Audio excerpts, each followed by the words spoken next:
Alrighty, folks, it is time to remind you of the value that we give away at One Rental at a Time. Specifically, I'm referring to the 54-year spreadsheet. I actually look forward to updating it as we roll out the end of 2024. In the Q1, we will get all the economic data and we will put it in there.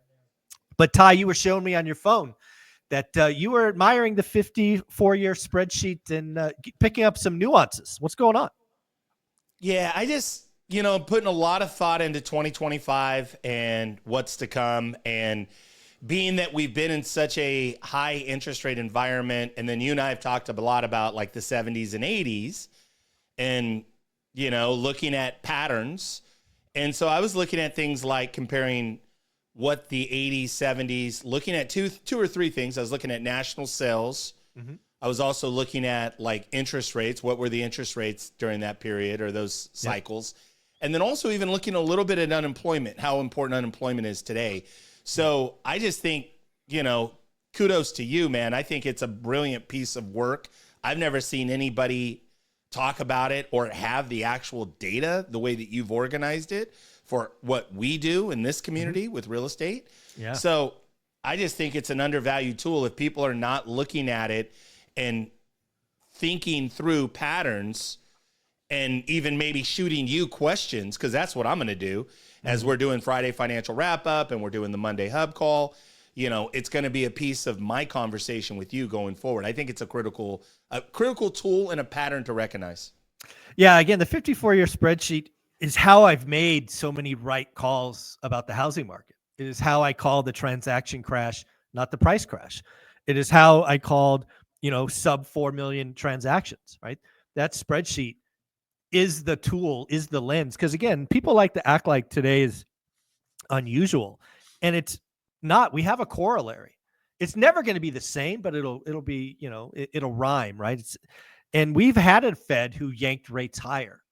And if you watch it, you can see it play out. The first thing that it told me is it takes longer than people expect, right? How many times did you hear folks like Meet Kevin and all of these other folks say every 1 point rise in interest rate means prices will fall 10%? I'm like, yep. Where does that come from? That is not historically accurate. What? You're just making shit up now.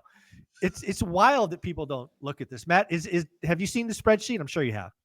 Yeah, and like Ty, you lose track of it. You got 46,000 things saved in Dropbox and whatnot. So I got to rediscover it wherever it is. But yeah, it's cool to look at. And as somebody who's active and having real estate conversations every day, it's cool to have historic perspective. I was at an open house this weekend. I just pop in to go see it.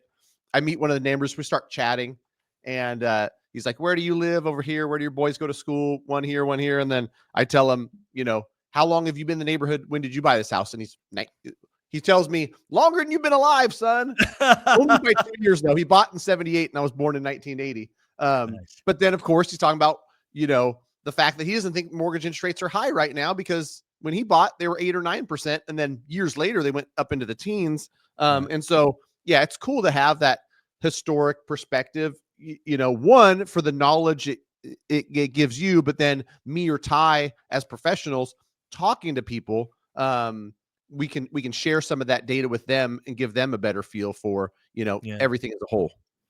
Yeah. When I, again, folks, all you have to do is go to onerentalatatime.com. There's a little box or link that says, download the spreadsheet, and you put in your email and it auto sends to you. So I brought it up, folks. You guys can see this. Yes. Yep. Oh yeah. Yeah. Very cool. So the period that I would ask people to focus on, and the one that I am orienting to, is 1978 to 81 and then 82. And first, to your point, Ty, what I've called was the transaction crash. And just look at existing home sales. They go from roughly 4 million in 78 to, sub 2 million. Yeah. That's wild. The other thing that's really wild, half, is in 2024. Think about this, guys. In 2024, there is a very, very good chance we do less than 3.986. Think about how big the U.S. economy is in 2024 versus 1978. We're going to do less transactions in 2024 than we did in 1978. Is that wild? Really wild. And it's interesting. Like, I feel like at that point, I can remember I'm playing Little League Baseball at that time. And I meet this kid, and his family's wealthy, and he invites me to come over. And I'm like, what do your parents do? Oh, my dad's in real estate. My dad owns rentals. My dad's an appraiser. And I literally was like, okay, what is real estate? How does that work? So it's funny that I can remember, like, I have a very clear memory of this period from the late 70s, early 80s, and then onward. So, watching my folks buy a property and buying a sub 2 deal before it was called sub 2 because they were able to get a 8% interest rate versus, originating a 12% interest rate, so all of that. So just a wild time and really cool to go back and look at. And again, folks, go back and look at what the interest rates. Again, people are acting like the Fed has never done this before. Look at interest rates went from 9% to 16%. That's up 7%. That's up 7%. It's like today we have mortgage rates at 7%. Here we're up 700 basis points. And then the other thing that really is going to piss people off is home prices. Interest rates went up 7% and prices didn't go down. Transactions went down. That's just wild. Wild. And then you talked about unemployment. That's on this as well. We went from roughly 6% to let's call it 10% by 82. 82 was that double dip. That's what freaks me out. This is my concern. I remember, like you said, I was playing Little League in 78, 79. I remember 82 for being a horrible year. That was the year my dad was unemployed for like 11 months or something stupid. That was a rough year. That's I don't want to see us double dip or fight inflation twice. That would be not good. Yeah. And then, folks, if you get this, don't forget, this is not my data. I can't change tabs for some reason. Oh, there we go. The data sources are listed here. It's not letting me click on it, but you'll see a tab that says data sources. You can go get the data sources. It's weird. It doesn't let me click that tab. Anyways, it's there. All right, let me stop sharing. Can I ask you a question, though, Michael, on this? Sure. And it's not necessarily data specific, but, interest rates, right? Let's look at unemployment. Let's call unemployment rolling at a plus or minus 4.4? Today? Yeah, let's call it. Well, it just got reported at 4.2. 4.2. Okay, so, but we basically this year, and even if we look at last year, we've been bouncing around between like 4 and 4.5 or 4. Yeah. Is that about right? Yeah, let's call it sub 4.5. Yeah. Sub 4.5. Okay. So when we've seen these spikes in unemployment, and then I just want to get your take on like the migration thing or the immigration thing. They say that all the immigration stuff is basically going to put pressure that we'll probably continue to see low unemployment. Does that feel right based on? Well, let's play with that. So again, you have to steel man this, right? So let's just pretend for a moment over the next 6 months, there are 500,000, some big number, 500,000 folks deported. I have no idea if that's going to happen. I'm just playing a game with you. Those 500,000 folks they are part of the economy, right? They likely have a job. They're spending money. They're paying rent or something. They're part of the currency, right? There's money flowing, and they simply won't be. So that will likely have negative impacts on GDP. It will likely impact housing, at least at some level, especially if it's very regionally, like there's 500,000 people from California or New York, or like if it's very localized, it will have real estate impact for sure, rental impact for sure. But the other thing that's interesting about this is, if you really dig into the guts of the unemployment, males, if you look at what's called the participation rate, are significantly lagging historicals. So it may not have the massive impact on the unemployment rate, because maybe the participation rate among men will go back to trend and the gap will be filled. I don't know, right? This is such a complex thing to kind of riff on. I just don't think we know. And I don't know how fast. I don't know region specific. If it's just, hey, we're going to go find the 14 or 40,000 criminals and deport them, not an impact. But if it starts to get to hundreds of thousands, and if it gets to millions, that will have an impact on the economy. There's just no question. Interesting.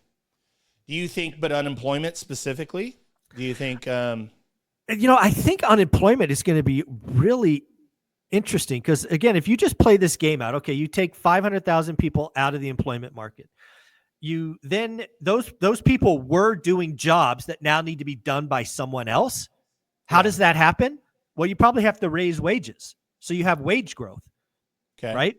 So, and that maybe ups the participation rate among men who, again, are trending below. So I think people are going to be shocked on the unemployment. I don't think it's going to go up because of that. I think the outcome of it might shock people and be wage growth.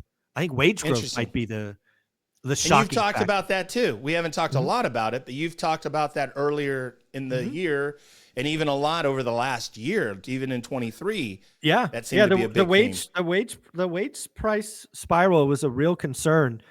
Back when we had 10 million job openings in the JOLTS report, and we were at 3.7 unemployment rate. One of the reasons the wage price didn't take off was illegal immigration, right? If you import, I don't know, what are the numbers? 3 million people, 2 million? I don't know what the numbers are, but and they're picking up the slack. It's just cheaper labor. So one of the reasons that wage price didn't take off was this illegal immigration. There's no question that even the Fed presidents have said on different occasions that they called it migration. Even though the mass migration, it tempered wage growth for sure, and it'll just reverse and probably reverse quickly. Yeah. So very interesting. Yeah. Yeah. So I'm just sitting here listening, and it's like, nobody knows, but I'm glad to have Mike on here, with, economic data and stuff to say, here's some of the what ifs on what would happen. Because immediately, this is just a layman kind of guessing. There'd be a big impact on rents. And especially if you said like it's localized, if like 80,000 people who are renting in this demographic stopped renting, there'd be open units. People would have to lower their rent prices. No question. And, I would imagine a lot of that demographic is more renter heavy than owning something. Right. So, that would be interesting for, from an investor standpoint, like what would happen to my rents if we lost 40,000 people in this metro? Yeah, I think we never script these things, so we're just riffing here. I think the interesting to think about on this topic is the job market. Again, I was thinking to like the entire job market, but if you even orient down to subsectors like farming and construction, again, based on what I've read, there's a lot of, those jobs are done by these folks. Just think about losing 10% of the folks working the fields and working in construction. That food still needs to be picked. That stuff still needs to be built. How do you do it? You have to raise wages. And that now that I'm playing with this, that could spark the second wave of inflation, which I've been freaking out about. I mean, if that's not done if it's done kind of an all in, very fast and rapid, and you distort the market like that, it could be bad. Oh yeah. Wow. Yeah. Thanks, Ty. Now I'm freaking out. I have friends that are illegal. I mean, I have guys that I've known for 10, 12 years that are illegal, that work construction, that are buddies of mine that are, and I don't really think also too, I just want to note this. I don't think there's these sweeps of just coming in. And I know guys that have been deported too. The guys that have been getting deported are guys that get multiple DUIs. And when they go to jail, And then what happens is they come to the jailhouse and they say, look, you got an option. You either do time or you can voluntarily allow yourself to be deported, and you don't have, and you'll get out of jail free card. And that's what they're doing, is people that are getting criminal cases. That's what I've seen so far over the last 10 years. So, yeah, I think, again, this is an experiment. This is going to be interesting. And it will ripple through the economy. I think, like a lot of things in the economy, it'll happen slower than maybe we think it will happen, which if it happens slower, the impact won't be as great. But we've got to watch it. If there's some kind of mass program or whatever they would call it to make this happen, buckle up. It could get interesting. So a lot of fun. Folks, go get the 54-year spreadsheet. Guys, Ty, where can they find you? TY at TYLG.com. I'm still active. I'm still selling real estate. I still list and sell. If you are in the Bay Area, specifically, Contra Costa, Alameda, Solano County, and then I also do quite a bit in San Joaquin, Fresno, as well as Sacramento. So would love to help anybody. If you're looking to buy or sell, 1031 exchange, anything like that, please reach out. Yep, TY at TYLG.com. And Matt, for you? GreatMortgageBroker.com. Fill out the quick form. We're licensed in 48 states and happy to help. Matt at MTMG.com. If you just want to send me a quick email and have a quick question. It's buying season for investors, especially. So get out there and just send a pre-approval letter over this morning for $1,050,000, because that's the number they're coming in at. I think it's listed at 118. Go to $1,000,000 in the Bay Area, and I think it's been on the market 116 days. So I think they're going to get it. at the very least, I think they're going to get a counter, right? That's what I told the buyer too. Like, the worst they can say is no. Exactly. Best case they pick up the phone and talk to your agent or counter in some way. But it's folks, just so you know, I'd write that offer at $999. That's what I'd be writing. That's what I was thinking too. I was thinking the same thing. At 9988888. Yeah, exactly. Yeah, I would not be writing it at $1,050,000. You're not being aggressive enough, folks. Yeah, get disrespectful. Come on. 948. Yeah, exactly. All right, guys, take care. Thanks.